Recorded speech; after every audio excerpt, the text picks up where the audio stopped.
আজ 18 জন অনুপস্থিত পঞ্চম শ্রেণীতে। এর কারণ অনুসন্ধানের জন্য বেরিয়ে পড়লাম হোম ভিজিটে।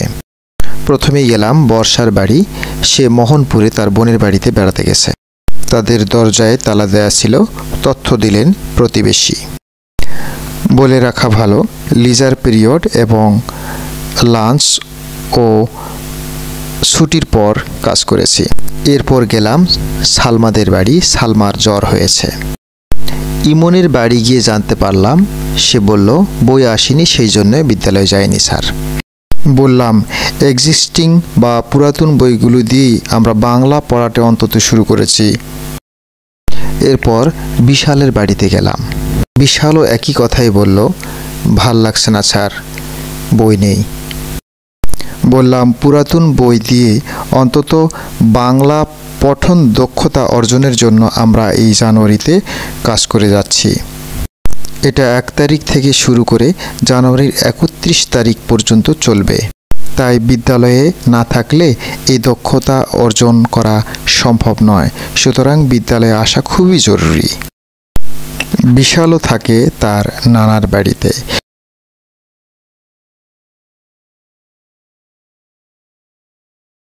গেলাম মোস্তফা মাসুদের বাড়িতে। সে ফুলবাড়ী উপজেলার দোলদুলিয়া গঙ্গাপুর একটি মাদ্রাসাতে ভর্তি হয়েছে। মোবাইলে যোগাযোগ করলাম, জানতে পারলাম তার মা বললেন যে সে এখানে শুধু পরীক্ষাগুলো দেবে, কিন্তু মাদ্রাসায় পড়বে। চললাম ইরতিশাম কেন আসেনি স্কুলে।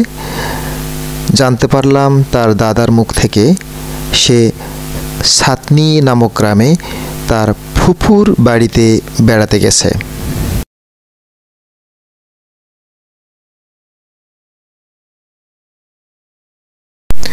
শিবপুর গ্রামে গেলাম রিশাদের বাড়ি। তার রোল নম্বর 2। সে তার মায়ের সঙ্গে গতকালকে রংপুরে ছিল। তার মা একটি ব্যাংকে চাকুরির জন্য পরীক্ষা দিতে গিয়েছিলেন। তার মায়ের সঙ্গে ছিল সে। দুপুরের সময় এসেছে। এরপর গেলাম সৈকতের বাড়ি। সৈকত খেলা করছে, তার নানির বাড়িতে থাকে বর্তমান। চলে গেলাম রাফিয়া এবং রাকিয়া যমজ 2 বোনদের খবর নিতে। পঞ্চম শ্রেণীর এই 2 যমজ বোন, তারা বর্তমানে আনিসুর ডাক্তারের স্কুলে চাপড়া গ্রামে পড়াশোনা করছে। সবিনয় অনুরোধ করলাম তার বাবার কাছে তারা যেন আগামীকালকে আমাদের বিদ্যালয়ে আসে। এরপর সন্ধান করলাম আতকিয়া কেন স্কুলে আসেনি। জানতে পারলাম তার নানির কাছ থেকে সে তার বাবার বাড়ি চকদুর্গাতে গেছে বেড়াতে। তাজুল ইসলাম তার বাবার অসুস্থতার জন্য তার বাবার দোকান দেখাশোনা করছে, বেচা বিক্রয় করছে। শিবপুর বাজারে বর্ষার বাবা সেকেন্দার ভাইয়ের সঙ্গে দেখা হলো। সুমাইয়ার বাড়িতে গেলাম। সুমাইয়া ফুলবাড়ির আমবাড়িতে তার খালুর বাড়িতে বেড়াতে গিয়েছিল। হেড স্যারকে তথ্যগুলো জানালাম এবং স্বাক্ষর নিলাম। রোল নম্বর 1 রোহানের খবর নিয়েছি, তার বাবার সঙ্গে হাসপাতালে আছে। সর্বশেষ গেলাম আমাইলে। আমাইলে মিমি বিনাত নামক একটি 1 বছরের শিশুর জন্মদিন উপলক্ষে সে ছিল, তাই স্কুলে আসতে পারেনি। আরবি আজকে দেরি করে স্কুলে এসেছে। সাদিয়া ইয়ামিন ক্যাটরায় একটি বৌভাতের অনুষ্ঠানে গিয়েছে। অভিভাবক সকলকে অনুরোধ জানায় যেন তারা আগামীকালকে সকলেই বিদ্যালয়ে আসে এবং আহ্বান জানায় শিশুদেরকে সাক্ষাতে যে তারা যেন নিয়মিত আসে, তাহলে আমরা সঠিকভাবে বাংলা জানুয়ারির যে পড়াশোনার যে টার্গেট সেটি আমরা পূরণ করতে পারবো ইনশাআল্লাহ। তাহলে বাংলা পঠন দক্ষতা অর্জনে আমরা সফলকাম হব। এভাবে শ্রেণীর শিক্ষকরা, বিশেষত যারা বাংলা পড়ায়, তারা যদি অনুপস্থিতির কারণ অনুসন্ধানপূর্বক প্রধান শিক্ষকের কাছে দৈনিক রিপোর্ট পেশ করি, তাহলে তিনিও তৎপরতা জোরদার করবেন বিশেষ যোগাযোগের মাধ্যমে। এই উদ্ভাবনী চিন্তাটি কাজে লাগালে শিশুদের উপস্থিতি বাড়বে এবং বাংলাদেশের 35% বাংলা পঠনে অপারগ শিশু তা আর থাকবে না। কারণ শতভাগ উপস্থিতিতে শতভাগ শিক্ষাদান করা সম্ভব, বিশেষত পঠন দক্ষতা বৃদ্ধিতে। এজন্য উপস্থিতি গুরুত্বপূর্ণ, শতভাগ বাংলা পঠন নিশ্চিতকরণে। আর দৈনিক রিপোর্ট তাই অতীব জরুরি। ধন্যবাদ।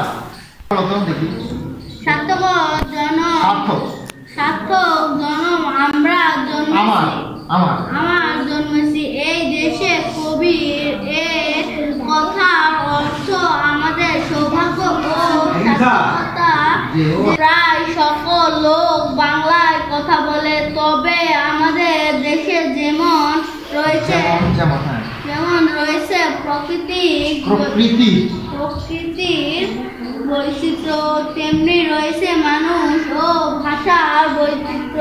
বাংলাদেশের পার্বত্য জেলাগুলোতে রয়েছে বিভিন্ন ক্ষুদ্র জাতিসত্তার লোকজন। এদের কেউ চাকমা, কেউ মারমা, কেউ মুরং, কেউ তংচঙ্গা ইত্যাদি। এছাড়াও রাজশাহী আর জামালপুরে রয়েছে সাঁওতাল ও রাজবংশীদের বসবাস। তাদের রয়েছে নিজ নিজ ভাষা। একই দেশ অথচ নানা ধর্মের লোক, হিন্দু, মুসলমান, বৌদ্ধ ও খ্রিস্টান সবাই মিলেমিশে আছে যুগ যুগ ধরে। এরকম খুব কম দেশে আছে। আবার আমাদের বাংলাদেশের বাইরে অনেক বাঙালি আছে। দেখো, শুধু এখানে একটু সমস্যা আছে দেখায়, সেটা হলো এই যে নানা ধর্মের লোক বললে না, বলার পরে হিন্দু মুসলমানের দিকে যাওয়া যাবে না। এই দাঁড়িয়ে এখানে আছে না ছবি, এখানে থামতে হবে, ঠিক আছে? তারপরে এখানে যে হিন্দু মুসলমান বৌদ্ধ খ্রিস্টান বলার পরে এখানে আবার সবাই চলে যাওয়া যাবে না। এখানে একটা দাড়ি আছে, তাই না? এই দাড়িটার কাছে তোমাকে থামতে হবে, ঠিক আছে না?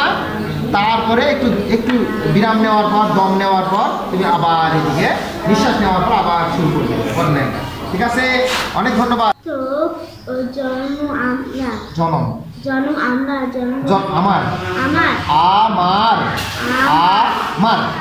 আমার জন্মেছি এই দেশে, কবির এই কথার অর্থ আমাদের সৌভাগ্য ও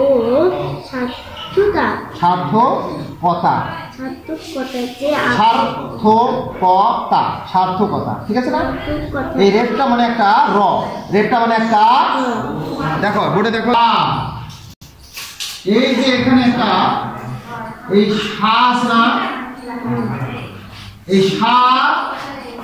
এই সারের পর এই যে এখানে একটা থ আছে, সার্থ, সার, এগুলো সার আর এটা থ, সার্থ ক তা। এই যে রেটটা আছে না, এই রেটটা হলো একটা র, রেটটা একটা কি র। তাহলে সার এগুলো কিন্তু সার আসলাম, সার আসার পরে আবার ফ আসলাম, সার ফ ক তা। কয়টা ধ্বনি আসছে? চারটা ধ্বনি আসছে, চারটি ধ্বনি চলে আসছে। সার, এই যে এই রেপটার অর্থ হলো, রেপের অর্থ হলো কি? র। রেপের অর্থটা কি? রেপ মানে র, মনে করো রেপ মানে এই রেপটা মানে র। তাহলে দেখো তো, সার ফ ক তা। আর একটু ক্লিয়ার করে বলি, দেখো তো, এই যে এইভাবে দেখো, সার, এই যে সার, ওই রেপটা আমি দিলাম, সার। এবার ফ ক তা, কয়টা হলো? সার ফ ক তা। তাহলে এই দেখো, এই এখানে কোন র আছে? র নেই, কিন্তু এটাই হলো র, এটাই হলো রেপটাই হলো র। ধন্যবাদ। পার্বত্য জেলাগুলো রয়েছে জেলা জেলাগুলোতে রয়েছে বিভিন্ন ক্ষুদ্র ক্ষুদ্র জাতির সত্তার লোকজন। কেউ চাকমা, কেউ মারমা, কেউ মুরং, কেউ তংচঙ্গা শিখালাম না, তঙ্গা ইত্যাদি। কেউ চাকমা, কেউ মারমা, কেউ মুরং, কেউ তংচঙ্গা চঙ্গা ইত্যাদি। বলো বলো।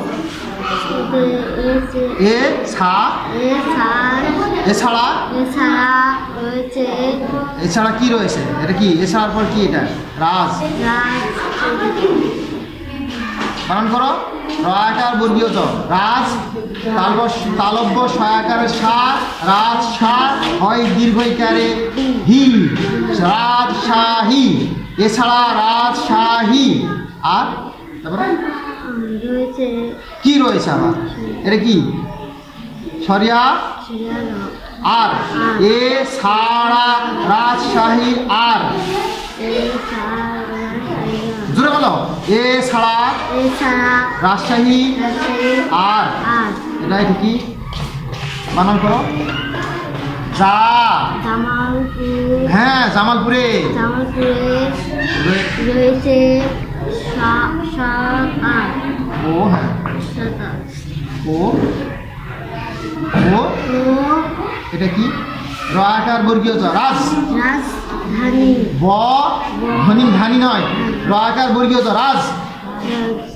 ব অনুসার বং, রাজবং, রাজবং তালব শয় দীর্ঘ শি, রাজবংশী, রাজবংশী দয়কারদের, রাজবংশীদের। আবার বলো বলো।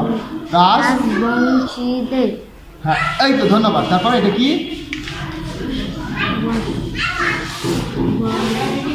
ব দন্ত স, বসো বসো বায়াকার দন্ত স, বাস। তাহলে কি হলো? বসো।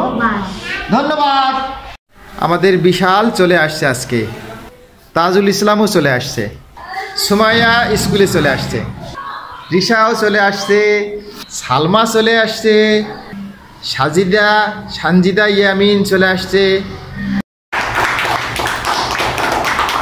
তোমার নাম কি? সিয়ামুল ইসলাম। আজকে আমাদের পঞ্চম শ্রেণীতে নতুন ভর্তি হলো এবং আমাদের বিদ্যালয়ে নতুন শিক্ষার্থী। সবাই জোরে করতালি। আমাদের নতুন বন্ধু আমাদের মিমি চলে আসছে স্কুলে, জোরে হাততালি। বসো বসো বসো বসো, বসতে দাও।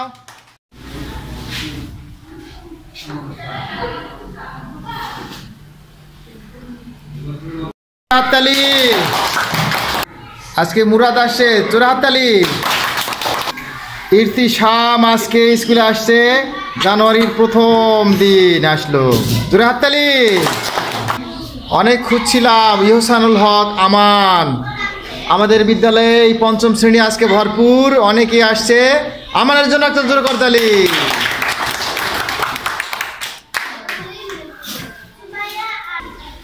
শতভাগ উপস্থিতিতে যে কার্যক্রম পরিচালনা করেছি,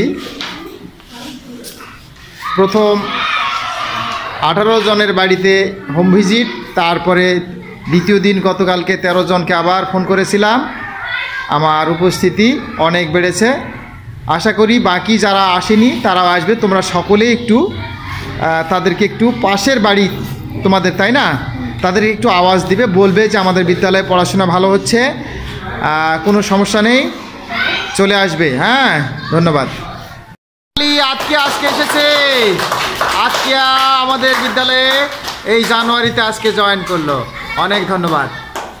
প্রিয় বন্ধুরা, আমাদের সিয়ামুল ইসলাম, মৌশিক, ফাহমিদা, তারপরে জেবুন নাহার, আর একজনকে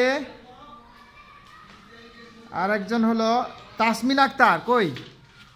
এই যে তাসমিন আক্তার, মৌসিক, রিয়াদুল জান্নাত, জেবুন নাহার, সিয়ামুল ইসলাম, তারপরে ফাহমিদা জেবা, তারপরে এই কয়েকজন জানুয়ারির এই এক সপ্তাহের মধ্যে, এক সপ্তাহ আমাদের জানুয়ারিতে বই দেওয়া থেকে শুরু করে ক্লাস হলো, এই কয়জন কোনো দিন স্কুল বাদ দেয়নি। ঠিক আছে? তোমাদেরও মন চায় না এরকম? এরা আমার কাছে পুরস্কার পাবে। সবাইকে অসংখ্য ধন্যবাদ। জোরে আবার করতালি এই দাঁড়িয়ে থাকা শিক্ষার্থীদের জন্য। এরা কেউ যদি খারাপ ছাত্র হয়ে থাকে তবুও যদি রেগুলার প্রতিদিন স্কুলে আসে তাহলে সে অবশ্যই ভালো ছাত্রতে পরিণত হবে। তোমরা কি তা মনে করো না? আমরা চেষ্টা করছি প্রতিদিন স্কুলে আসবে। সবাই আসবে কি না? ধন্যবাদ। বসো। সবাই মিলেমিশে আছে যুগ যুগ ধরে, এরকম খুব কম দেশে আছে।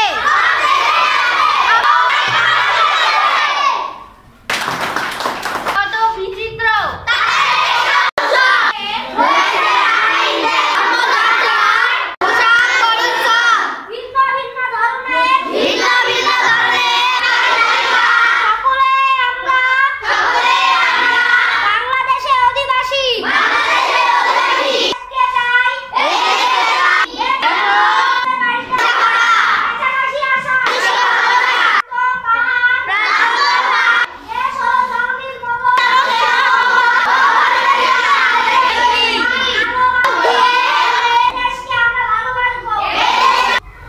রিশা, সময় এবং মুরাদের জন্য জোর করতালি।